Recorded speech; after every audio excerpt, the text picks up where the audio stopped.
trhu. Teraz na novo máme aj Maďarsko, zastupujeme značky Garford, Western, teda Ajsko, RM, Taliansko a Doda Taliansko. Riešime vlastne špeciálne problémy v poľnohospodárstve už vyše 20 rokov.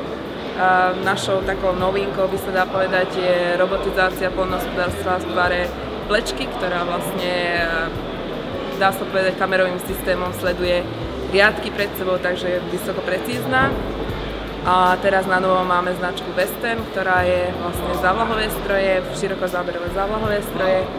A teraz vlastne s tým vstupujeme na maďarský trh, takže už budeme pôsobiť vlastne na 3 trhoch.